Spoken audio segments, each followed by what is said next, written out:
반갑습니다. 아멘. 네, 제가 2025년 12월 7일에 여기 한번 왔었거든요. 네, 그래서 원주 좋은교회 설립 15주년 설교하러 왔었습니다. 그때 성도님들께 한 번 더 이렇게 오는 것을 약속을 해가지고 제가 이제 약속을 우리가 이제 빈말로 할 때가 많이 있잖아요. 뭐 밥 한번 먹자 그러면 서양 사람들은요 정말 기다린대요. 한국 사람들이 밥 안 먹자고 그러면은 아니 왜 연락이 없지? 막 이런다고 하더라고요. 근데 이제 저도 그 말씀이 빈말이 되지 않기 위해서 목사님께 좀 부탁을 드렸고 그래서 지금 오게 되었습니다. 그때 제가 15주년 설교로 15주년이었기 때문에 좀 교회를 다시 세워가 주십시오 이런 말씀으로 스룹바벨이라든가 느헤미야, 에스라에 대해서 말씀드렸습니다. 오늘은 이제 궁극적인 답은 예수님이십니다라는 제목으로 성도님들께 말씀을 좀 나누고 싶습니다. 저는 구약의 책 말라기가요. 말라기 3장 1절에 보면 이런 말씀이 있어요. 만군의 여호와가 이르노라 보라 내가 내 사자를 보내리니 그가 내 앞에서 길을 준비할 것이요 이렇게. 그리고 오늘 읽은 본문 말씀에 보면은 말라기 4장 5절에 보면 보라 여호와의 크고 두려운 날이 이르기 전에 내가 선지자 엘리야를 너희에게 보내리니 라는 구절로 끝난다는 점이 정말 인상적이었습니다. 오늘 제가 설교를 준비하면서 말라기서를 이렇게 한번 읽어봤었는데 말라기 3장 1절, 말라기 4장 5절이요 굉장히 다가왔어요. 그 이유가 뭐냐면은 이 말라기가 구약의 마지막 책인데 결론을 딱 내지를 않았다는 거죠. 결론을 내지 않고요. 누군가를 소개하면서 끝나요. 어떤 인물이 등장할 것이다. 이렇게 하고 끝나는 것이죠.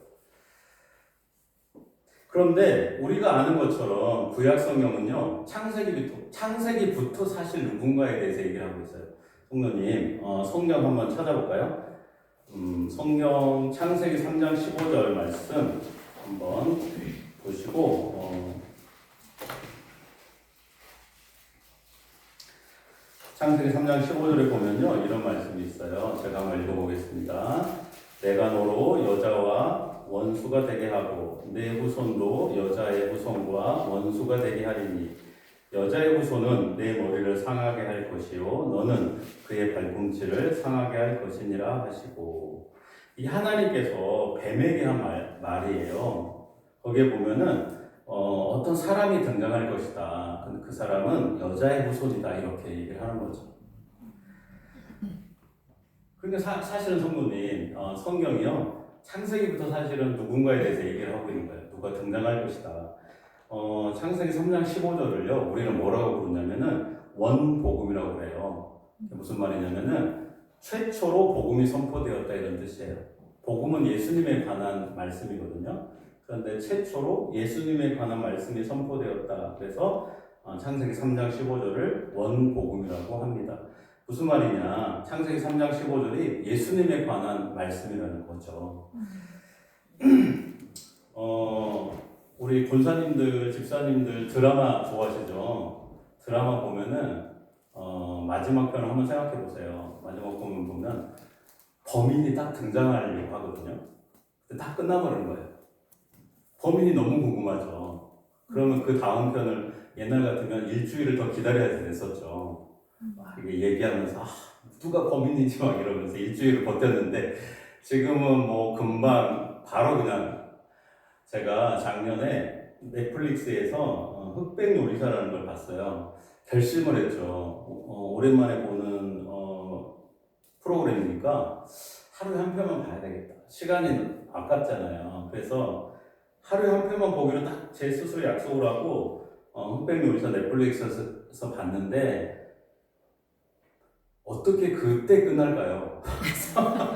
무슨 말이냐면은 너무 궁금한 거예요 그 뒤편이. 그러다가 아유 이거 멈출까 말까 하고 생각하는 순간에 다음 프로가 딱 그냥 떠버리는 거죠 이렇게. 그래서 그 다음까지 보게 되는 일들이 좀 많이 있었습니다. 부모님, 제가 말라기서를 다시 한번 말씀을 드리면은 이게 어떤 거냐면요. 창세기 3장 15절에부터 계속 얘기를 한 거예요. 여자의 후손이 등장할 것이다. 그리고 아브라함 얘기에서 약속의 자녀가 등장할 것이다. 다윗 때는 뭐냐면은 다윗과 같은 왕이 등장할 것이다. 너가 진짜 왕이 아니라는 거죠. 너 같은 왕이 진짜 왕이 등장할 것이다. 그리고 여기 말라기까지 딱 오는 거예요. 말라기에서 딱 이런 얘기를 하는 거예요. 내가 보라 여호와의 크고 두려운 날이 이르기 전에 내가 선지자 엘리야를 너희에게 보낼 것이다. 이렇게 드라마로 얘기하면은 정말 중요한 순간에요. 막 기다려 누구지 하는데 딱 끝나버리는 거예요. 저 사람하고 바람핀 사람이 누구지? 너무 궁금해 드라마에서. 근데 그 사람이 딱 등장하기 전에 이 구약 성경이 딱 끝나버렸다. 예를 들면 그렇다는 거예요. 창세기 3장 15절부터 아브라함의 약속을 통해서 그 성경 계속 약속을 해요. 구체적으로 그 사람을 그려봐요. 그리고 다윗의 자손으로 오실 것이다. 말라기에서는 그 사람이 등장하기 전에 선지자 엘리야가 먼저 올 것이다. 이렇게 하더니 딱 끝나버리는 거죠. 성경이 그러면 어떻게 되겠어요? 가슴이 막 뭔가 기대감에 가득 차면서 그 사람이 누구지? 막 기다릴 거 아니니까. 성도님 마태복음 1장 1절 한번 봐보세요. 마태복음 1장 1절은 이렇게 시작하고 있습니다. 아브라함과 다윗의 자손 예수 그리스도의 계보라. 구약 성경이요. 창세기 3장 15절부터 막 그 사람에 대해서 막 얘기를 해요. 여자의 후손이 올 것이다. 그 점점 구체적으로 그려봐요. 다윗의 씨로 나타날 건데 약속의 자녀다. 다윗의 자손으로 왕이 오실 것이다. 그리고는 이 말라기까지 오는 거예요. 말라기서는 구약의 마지막 책이지만은 구약의 이야기가 종결되지 않고 그 누군가의 등장으로 새로운 국면으로 진입하고 있음을 보여줍니다. 말라기가 예언한 엘리야가 누구였을까요? 우리는 이 사람 너무 잘 알고 있어요. 왜냐하면 예수님께서 이 예언을 직접 해석해 주셨습니다. 마태복음 11장 14절에 보면은 예수님께서 세례 요한을 가르쳐가지고 오기로 한 엘리야가 바로 이 사람이다 이렇게 얘기를 한 거예요. 말라기서에서 예언되어 있는 이 사람이 누구냐? 그러니까 예수님께서 이 사람은 바로 세례 요한이다 이렇게. 세례 요한은요 왕의 등장을 전하는 전령이에요. 그러니까 옛날을 생각해 보시면은 왕이 어떤 지방으로 가잖아요. 그러면 왕의 전령이요 지방에 먼저 파송이 돼가지고 그 지방을 다 이렇게 왕이 오실 수 있도록 길도 새롭게 닦고 왕이 들리는 곳은 새롭게 청소도 하고 다 이렇게 정리를 하는 거죠. 세례 요한은 누구냐면은 왕이 등장하기 전에 먼저 왕의 길을 준비하는 하나의 전령이라고 할 수가 있습니다. 정말 저는 그 광주 비행단에서 군 생활을 했었어요. 그때 광주 비행단에서 단에 김영삼 대통령이 방문을 한다고 그래요. 그러니까 광주를 방문하게 된 거죠. 그러니까 저희 부대가 막 비상이 걸린 거예요. 제 기억은 뭐 정확하지는 않지만은 몇 주 동안 광주 비행단 전체를 아마 청소를 했던 것 같아요. 막 그 대통령이 길을 막 지나가면 아스팔트에 뭐 껌 하나도 있으면 껌자국이라도 있으면 안 되지 않습니까? 그러니까 한 일주일 넘게 광주 비행단 전체를 이렇게 청소를 했어요. 저는 김영삼 대통령을 봤을까요? 보질 못했죠. 김영삼 대통령은 아마 한쪽에서 내려가지고 우리 부대를 한 번 지나서 아마 광주로 갔겠죠. 세례 요한이 그런 거라는 겁니다. 세례 요한은 어떤 왕이 오시는데 그 왕이 오시는 것을 준비하는 사람이었어요. 그래서 왕이 오실 것이다. 너희는 왕이 오실 것을 준비해라. 회개해라. 이렇게 마음의 준비를 단단히 해라. 그리스도를 맞이할 준비를 해라. 이렇게 했던 사람이었죠. 그래서 세례 요한의 사역은요 왕의 도래를 앞둔 결정적인 준비 과정이었습니다. 성도님, 우리가 구약의 마지막 절을 읽었고요 신약의 첫 장을 읽었어요. 정말 묘하더라고요. 구약 전체를 우리가 읽고 나서 구약의 문을 딱 닫았어요. 그리고 신약으로 들어가는 문을 딱 열었거든요. 그런데 거기 세례 요한이 있는 거예요. 구약의 문을 딱 닫을 때 세례 요한이 있고 신약의 문을 딱 여는 데 세례 요한이 있는 거죠. 저는 왕의 전령인 세례 요한에 대한 예언으로 구약이 끝나고 신약 마태복음의 첫 구절이 아브라함과 다윗의 자손 예수 그리스도의 계보라로 시작하는 것을 보면서 결국 성경의 결론이 뭐냐? 세례 요한이 제시하는 메시아이자 왕인 예수 그리스도밖에 없다. 성모님 잘 봐보세요. 창세기부터 말라기까지 한 사람이 등장할 거라고 얘기를 해요. 그리고 신약에서 그 사람이 누구냐? 바로 예수 그리스도다 이렇게 얘기를 하는 거예요. 그러면 우리는 아 그렇구나 성경의 결론이라는 것이 예수님이구나 이거를 알 수가 있는 거죠. 아멘. 최근에요 새 한글 성경이라고 나왔습니다. 한 2년 전에 새 한글 성경이라고 나왔는데 혹시 기독교 백화점이나 큰 서점에 가면 새 한글 성경이라고 볼 수가 있는데 가장 최근에 번역된 성경이거든요. 그런데 거기 마태복음 1장 1절을 어떻게 번역을 했냐면은 첫 구절이 이거예요. 예수 그리스도 곧 다윗의 자손이며 아브라함의 자손이신 분의 출현의 기원에 대한 책 이렇게. 성모님 우리가 이제 개역 성경을 보니까 아브라함과 다윗의 자손 예수 그리스도 이렇게 나와 있잖아요. 그러니까 결론은 누구냐면은 예수 그리스도에 대한 책을 지금 얘기를 하고 싶다는 거예요 마태가. 그런데 가장 최근에 번역된 새한글 성경은 마태의 의도를 더 잘 살려가지고 그냥 첫 전면에 예수 그리스도 그리고 이 사람이 누구예요? 다윗의 자손이고 아브라함의 자손이다 이렇게 번역을 했다는 거죠. 곧 예수님을요 신약 첫 단어로 명시를 한 것입니다. 그래서 성경의 근본이 예수 그리스도이십니다. 결국 말라기 시대에 이스라엘 백성이 당면한 문제, 말라기가 엘리야를 예언했다는 것은 엘리야의 등장을 예언했다는 것은 말라기 시대에 한 고민이 있었다는 거죠 삶에. 그리고 구약 성경 전체가 한 사람의 등장, 여자의 후손의 등장에 대해서 얘기했다는 것은 구약 성경 전체가 좀 말하고 싶은 어떤 당면한 문제, 그 문제에 대한 해결책이 결국 예수님이라는 것을 말하는 것입니다. 그리고 성경 전체, 신약의 첫 구절이 예수 그리스도로 시작한다는 것은 성경 전체가 얘기하고 싶은 것, 그리고 모든 인류가 당면한 문제를 결국 해결하실 분이 예수님이라는 것을 말씀하고 있습니다.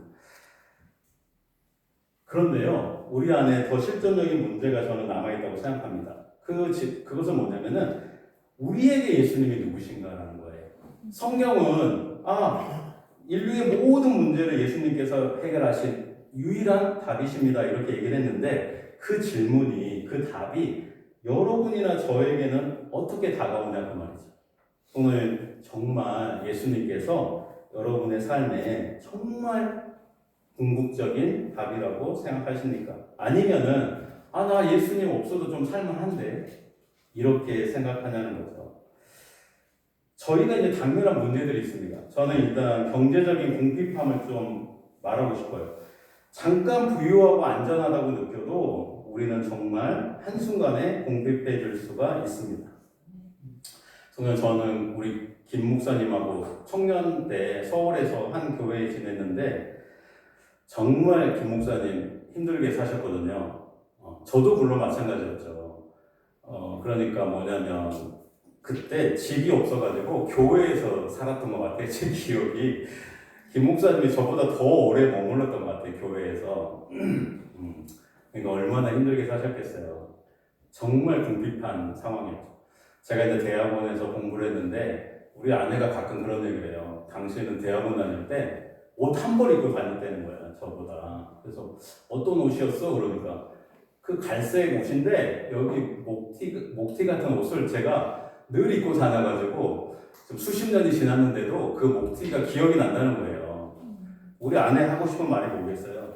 너 그렇게 목티 입고 다녔던 그런 불쌍한 애였는데 내가 너를 이렇게 건져가지고 지금 얼마나 그 얘기 사실 하고 싶어 하는 거죠. 근데 성도님 경제적인 아픔들이 사실 우리에게 있거든요. 제가 이제 50대 딱 중반인데 우리 나이에 제 나이에 가장 고통스러운 일 중에 하나가 뭐냐면은 실직이라고 생각해요. 50대 직장에서 잘리는 일은 상상할 수 없는 아픔입니다. 한 친구가 있어요. 컴퓨터 프로그래머입니다. 그 직종은요, 40대 후반이면은 거의 회사에서 나가야 된대요. 그러니까 그 친구가 사실 그 회사에서 가장 오랫동안 버티고 있었습니다. 그런데 그 친구가 카톡에서요, 한동안 말이 없고 모임에도 잘 나오지 않아가지고 좀 불안했습니다. 제 예상이 적중한 거죠. 그래서 전화를 제가 해봤죠. 그랬더니 실직을 했다는 거예요. 드디어 이제 이 친구도 정리가 된 거예요.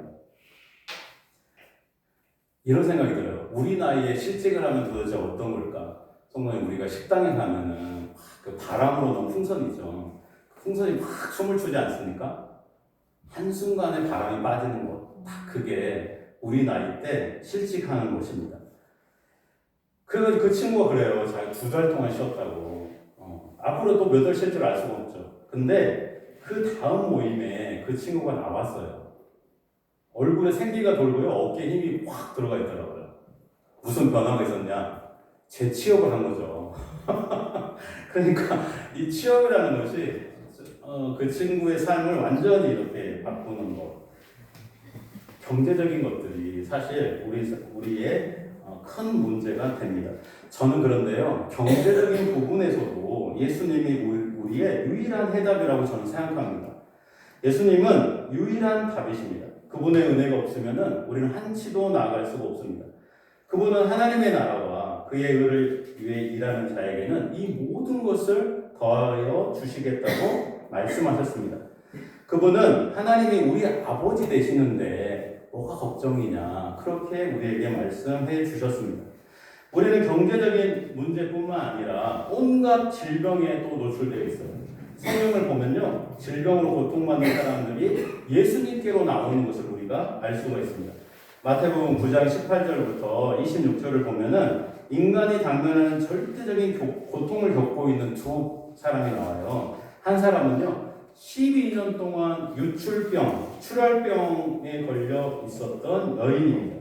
그녀는 많은 의사에게 괴로움을 많이 겪었고 재산을 다 날려버렸다, 이렇게 성경에 기록되어 있어요. 그런데 이 여인이요, 예수님의 옷자락을 만졌을 때, 예수님의 옷자락만 만지면 내 병이 나을 텐데, 이렇게 간절히 소망하면서 예수님을 옷자락을 붙잡았다는 것입니다. 여러분은 그 여인처럼 오직 예수님만이 답인가를 저는 묻고 싶어요. 성모님이 이 여인처럼 정말 예수님밖에 답이 없으십니까? 아니면은 예수님이 안 계셔도 아직 살만한데, 이렇게 혹시 생각하고 계신 것은 아닙니까? 육체적인 질병이 얼마나 무섭냐, 제 경험이 있어요. 제가 2025년 작년 말에 건강검진을 받았는데 대장 검사를 한번 받아보라고 의사가 그래요. 근데 그 변에서 아주 소량의 피가 나왔다고 하더라고요. 그러니까 뭐 피가 나왔다는 거는 뭐 대장암이 있다 이런 뜻은 아닙니다. 그냥 걱정이 되니 한번 검사를 받아봐라, 이런 뜻이거든요. 근데 저는 이제 그 차일피일 미루면서 오늘까지 사실 검사를 받지 못하고 있거든요. 그런데 2026년 5월 1일 날 노동절이었잖아요. 그때 제 나름대로는 좀 무서운 일이 있었습니다. 제가 잠실에 그 먹자골목에서 삼겹살을 먹었어요, 그날. 근데 그 반찬으로 양념게장이 나왔거든요. 근데 그 음식을 먹고 나서 막 식사 후로 몸살의 기운이 막 느껴졌어요. 근데 쇼핑을 마치고 바로 침대에 누웠습니다. 저는 그렇게 생각했어요.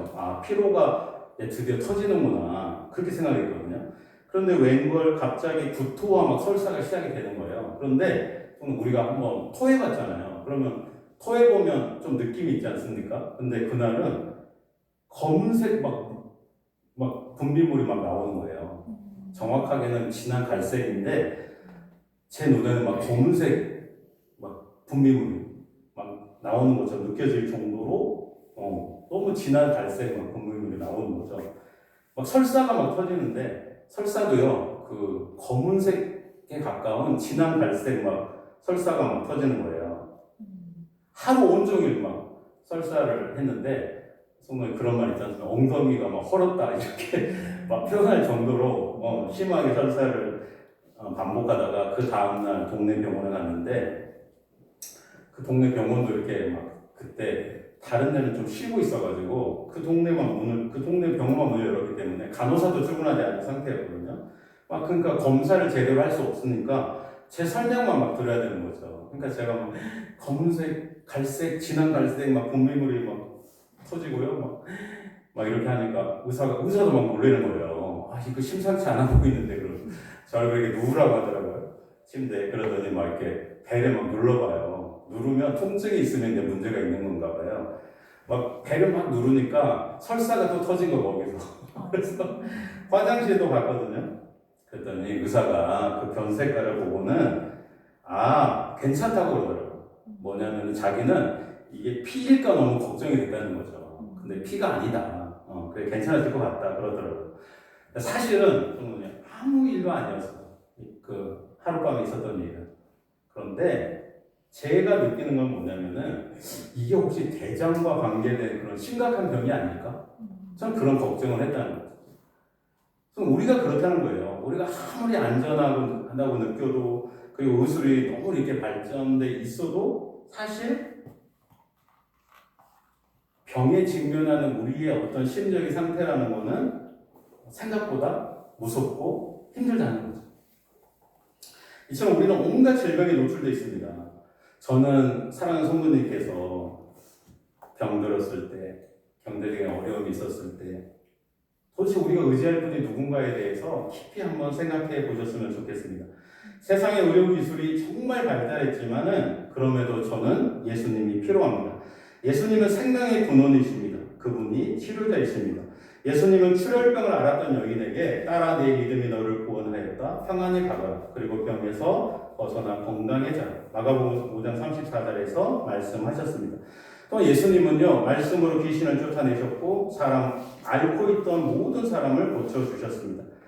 마태복음 8장 16절, 17절에 보면은 예수님께서 이사야 말씀을 인용하시면서 그가 몸소 우리의 연약함을 맡으시고 우리의 질병을 짊어지셨다. 이렇게 이사야 말씀을 통해서 예수님을 표현하고 있습니다. 부모님, 조용기 목사님 아시죠? 조용기 목사님께서 고등학교 2학년 때 폐결핵에 걸렸어요. 근데 그 진단이 폐병 3기였거든요. 근데 그 의사가 그랬다는 거예요. 6개월 정도밖에 살 수가 없다. 근데 조영규 목사가 이제 고등학교 2학년 6개월밖에 살 수가 없다고 하니까 얼마나 그 절망 가운데 하루하루를 보내고 있었겠어요. 그때 조영규 목사님의 누나의 친구가 전도를 하고 왔습니다. 이렇게 전도를 했어요. 예수님 믿으래. 예수님 믿으면 천당에 간다. 아이가 이렇게 천당에 간다 아이가 이렇게. 그러니까 조 목사님께서 뭐라 했냐면은 저는 새똥의 뒷무로도 여기서 살고 싶습니다. 이렇게 얘기했대요. 친구의 누나는 굴하지 않고 예수님이 하나님의 아들이신과 그를 믿으면 구원을 받는다고 복음 전도를 했습니다. 그러니까 구원을 받는다고 하니까 조영희 목사 하는 말이 저는 구원이고 시본이고 아무 관심이 없습니다. 이렇게 얘기를 했대요. 그러니까 하도 이렇게 전도를 해도 관심이 없으니까 이분이 성경책을 놓고 그래 성경책이라도 한번 읽어봐라 나 없을 때 이렇게 하고 갔다는 거예요. 저 사람의 마음이 하도 간절해서 정규 목사님이 하루는 그 성경을 읽기 시작했다는 거죠. 성경에 도대체 어떤 말이 있길래 저렇게 간절하게 나를 전도할까? 그런데 하루 이틀 읽다 보니까 성경이 온통 병든 자를 고치시고 죽은 자를 살리시고 배고픈 자들에게 먹을 것을 나눠주시는 예수님의 이야기라는 것을 알게 되었습니다. 정기 목사님은요, 자신에게 필요한 분은 철학이나 윤리를 가르쳐주는 분이 아니라 자신의 폐병을 치료해주고 죽어가는 자신을 살려주실 수 있는 예수님이라는 것을 깨달았어요. 그런 절망 속에서 한 가닥 소망을 품고 기도했습니다. 만약 예수씨가 내를 고쳐주신다 하마 예수씨를 위한 사람이 되겠습니다. 제발 저를 살려주십시오. 이렇게 기도를 했다는 거죠. 성도 그런데 우리가 너무 잘 알고 있지 않습니까? 조영희 목사는 훗날에 세계에서 가장 큰 교회, 기네스북에도 올라있는 교회, 여의도 순복음교회 담임 목사가 되었습니다. 예수님은 마태복음 9장 12절에서 이런 얘기를 하셨어요. 건강한 자에게는 의사가 쓸데없고 병든 자에게라야 쓸데있느니라. 마태복음 9장 18절을 보면 또 이런 얘기가 나와요. 가버나움에서 높은 관리로 부러울 것 없던 한 사람이요 예수님께 엎드려 절합니다. 이렇게 얘기를 해요. 내 딸이 방금 죽었습니다. 그는 아버지로서 자녀를 잃었습니다. 성도님, 아담 이후로요 인간은 죽음이라는 절대적인 절망에 빠져 있어요. 어떤 사람도 이 죽음을 피해갈 수가 없습니다. 저는 저희 교회에 요즘 사실 아시잖아요. 교회가 전도가 잘 안 되지 않습니까? 근데 교회가 전도가 잘 안 되는데요. 권사님들이 막 돌아가세요. 하루 1년에 한두 사람은 돌아가시거든요. 그럼 권사님들이 뭐 막 이동해서 앉지 않잖아요. 한 자리에 계속 앉아 계셨거든요. 그럼 이제 빈자리만 있는 거예요. 그게 10년, 20년 같은 교회를 다니다 보니까 권사님이 10년, 20년 앉으셨던 자리가 이제 비게 되는 거죠. 그렇게. 그들의 부재가 남겨둔 공허감과 상처가 말로 표현할 수가 없어요. 방금 딸을 잃은 아버지도 아마 그런 세상이 무너지는 것을 느꼈을 겁니다. 그래서 예수님 앞에 무릎을 꿇었을 거예요. 오셔서 그 몸에 손을 얹어 주소서. 그러면 살아나겠나이다. 그에게는요 딸을 살릴 수 있는 유일한 길이 예수님이셨어요. 그러면 저는요 죽음이 얼마나 큰 고통인지 조금은 알고 있거든요. 왜 그러냐면은 한 10년 전에 저희 형님께서 돌아가셨어요. 이렇게 저희 형님도 교수였거든요. 근데 이렇게 논문을 쓰시다가 너무 피곤하셨나 봐요. 그래서 잠시 쉬어야지 했는데 못 일어나신 거예요. 근데 제가 토요일 밤이었는데 조카로부터 받았던 그 전화 있죠. 그게 사실 거의 잊혀지지가 않거든요. 근데 성도님, 그 한 사람의 죽음이라는 것이 얼마나 이 가정 전체를 바꾸는지에 대해서 저는 잘 절감을 했어요. 사실은 어머니께서 그 이후로 기쁨은 이제 사라진 거예요. 어떤 기쁜 일이 있어도 우리 어머니는 이제 기쁜 일이 없는 거죠. 늘 공허함과 우울감과 아픔 속에서 이렇게.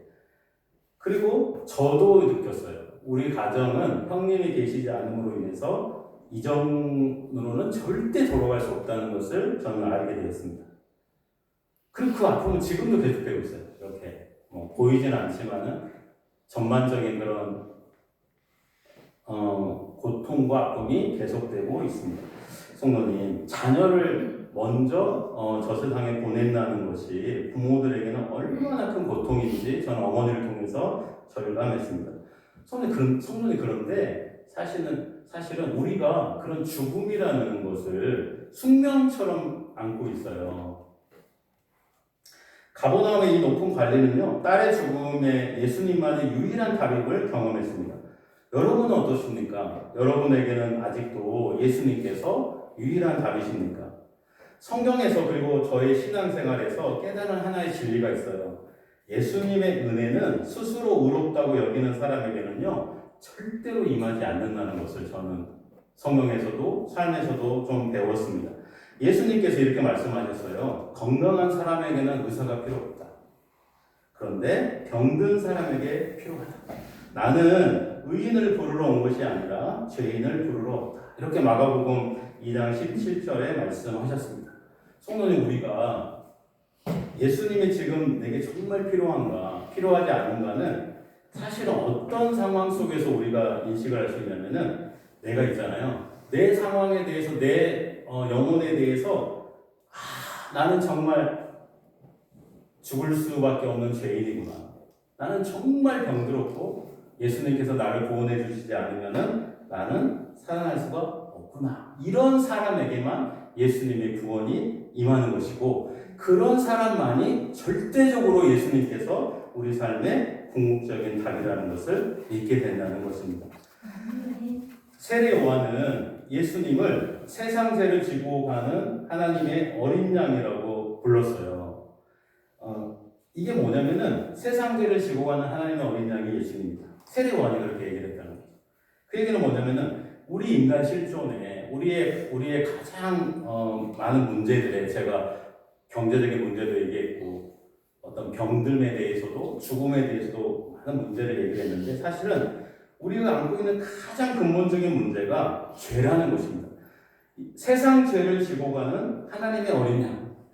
말라기서 그랬잖아요. 예수님의 길을 예비할 하나의 엘리야가 등장할 것인데 그 사람이 세례요한인데, 세례요한이 신약시대에 등장해서 예수님을 가리켜하는 말이 세상 죄를 지고 가는 하나님의 어린 양이다, 이렇게 말씀을 했다는 거죠. 그 얘기는 뭐냐면은 인간의 가장 깊은 문제 안에 죄의 문제가 있고 그 죄를 해결하시는 분이 바로 예수님임을 분명히 하고 있는 것입니다.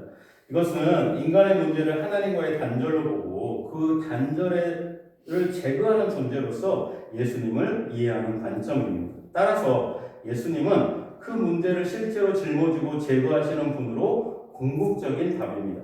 인간의 문제는요, 인간 스스로 해결할 수 없는 깊이를 갖고 있어요, 부모님.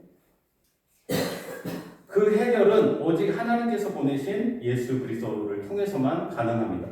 구약 성경의 모든 흐름이요, 사실은 한 사람의 등장에 대해서 얘기를 하고 있잖아요. 그리고 신약 성경은 뭐냐면은 구약 성경이 계속 얘기했던 그 사람이 바로 예수 그리스도라고 얘기를 하고 있는 거예요. 그러면 우리는 성경을 알 수가 있다는 거죠. 아, 성경은 단 한 사람에 대해서만 사실 얘기를 하고 있는 거예요. 그리고 그 사람이 누구냐면 예수 그리스도신데, 그 예수 그리스도는 여러분의 그리고 나의 죄와 하나님과 소통하지 못하는 그 단절의 문제, 그리고 병들어 있는 내 몸을 치유하기 위해서 오신 분이고, 그분만이 우리 삶의 유일한 길이고 우리의 구원을 완성하실 수 있는 분이다, 이렇게 성경이 증언하고 있는 것입니다. 성도님, 그 예수님이 우리 사랑하는 성도님의 유일한 답이 아직 되지 못했다면 우리는 수천 길 낭떠러지에서 미끄러진 심령으로 탄식하며 예수님을 불러야 할 것입니다. 인생에서 나를 떠나서는 너희가 아무것도 할 수 없다, 요한복음 15장 5절에 예수님께서 말씀하셨는데, 이 말씀을요, 경험한 사람, 그리고 경험하지 못한 사람이 있을 텐데, 오늘 이 시간 기도하시면서 병든 이 몸, 죄 있는 이 몸에게 예수님 찾아와 주셔서 저를 치료해 주시고 저를 구원해 주십시오, 이렇게 간절하게 기도하는 오늘 예배가 되기를 주님의 이름으로 축원드립니다. 아멘. 하나님 감사합니다. 우리 삶에 찾아와 주십시오. 우리는 병들었고 죽을 운명이고 죄로 물들어 있습니다. 예수님, 저를 치료해 주시고 살려 주시고 죄에서 구원해 주십시오. 병든 자를 위해서, 죄 있는 우리를 위해서 오신 예수님을 온전히 믿고 기도하는 오늘 예배가 되게 해 주옵소서. 예수님의 이름으로 간절히 기도드립니다. 아멘.